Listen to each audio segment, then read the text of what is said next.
भाग एक। एक अनोखा आविष्कार। चतुर्भुज लाल, जिन्हें मोहल्ले के लोग प्यार से चतुर बाबू कहते थे, शहर के सबसे अजीबोगरीब आविष्कारक थे। उनका घर किसी कबाड़खाने से कम नहीं था। दीवारों पर उलझे हुए तार, कोनों में पड़े पुराने इंजन और छत से लटकती हुई पीतल की पाइपें। चतुर बाबू का एक ही सपना था, ऐसा कुछ बनाना जिससे इंसानों की जिंदगी आसान हो जाए। एक दिन चतुर बाबू को बहुत जोर की भूख लगी। रसोई में जाकर देखा तो आटा खत्म था और दाल भीगी हुई नहीं थी। उन्होंने सोचा, क्यों न कुछ ऐसा बनाया जाए जो पलक झपकते ही गर्मा गर्म पकोड़े बना दे। बस, फिर क्या था, चतुर बाबू अपने आविष्कार कक्ष में बंद हो गए।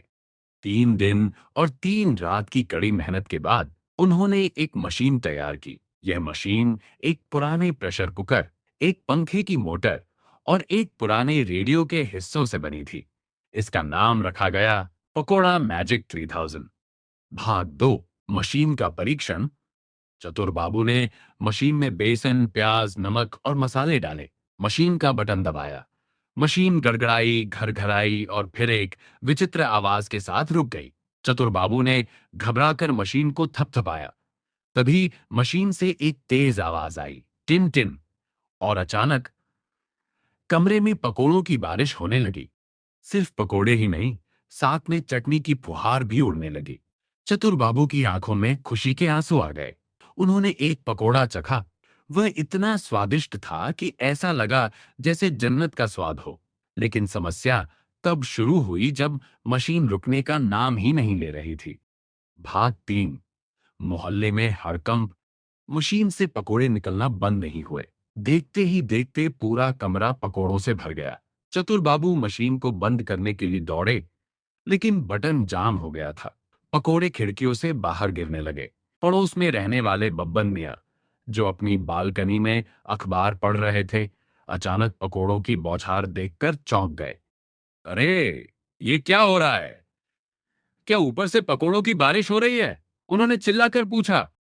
पूरे मोहल्ले में हलचल मच गई। बच्चे खुशी से नाचने लगे, कुत्ते भौंकने लगे और बिल्लियां पकोड़े लपकने के लिए एक दूसरे से लड़ने लगी। चतुर बाबू परेशान थे। उन्होंने चिल्लाकर कहा, हटो, सब हट जाओ, ये मशीन काबू से बाहर हो गई है। भाग 4। संकट का समाधान। तभी वहां मोहल्ले के मुखिया पंडित गिरधारी लाल आए।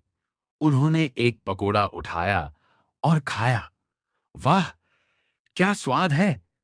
चतुर बाबू, आप तो कमाल कर रहे हैं। चतुर बाबू ने पसीने पोंछते हुए कहा, पंडित जी, तारीफ बाद में कीजिएगा। पहले इस मशीन को बंद करने का उपाय बताइए। पूरा घर पकोड़ों के ढेर में दब गया है। पंडित जी ने अपनी चश्मा ठीक किया और मशीन को गौर से देखा। उन्होंने देखा कि मशीन के अंदर एक कॉकरोच फंस गया है, जिसकी वजह से वह शॉर्ट सर्किट हो रही थी। उन्होंने एक लकड़ी का डंडा लिया और मशीन के अंदर फंसी उस चीज को बाहर निकाला। मशीन एक जोरदार ठक की आवाज के साथ बंद हो गई। भाग 5। दावत और सीख। पकोड़ों की बारिश रुक गई थी, लेकिन पूरा मोहल्ला अभी भी खुशबू से महक रहा था। चतुर बाबू ने देखा कि उनके घर में पकोड़ों का पहाड़ बन चुका था। उन्होंने पूरे मोहल्ले को दावत पर बुलाया। उस रात मोहल्ले में जश्न का माहौल था। लोग नाच रहे थे और पेट भर भर कर पकोड़े खा रहे थे।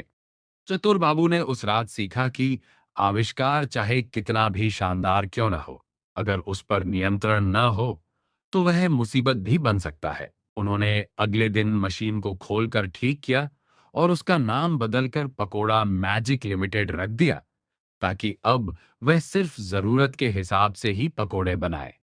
उपसंहार। एक नई शुरुआत। कहानी का अंत तो सुखद रहा, लेकिन चतुर बाबू की कहानी यहीं खत्म नहीं हुई। अगले हफ्ते उन्होंने एक चाय मेकर बनाने की सोची, जो खुद ब खुद अदरक वाली चाय बना सके। मोहल्ले के लोग अब भी उनके घर के सामने से गुजरते हुए डरते हैं कि कहीं इस बार चाय की नदियां न बहने लगे।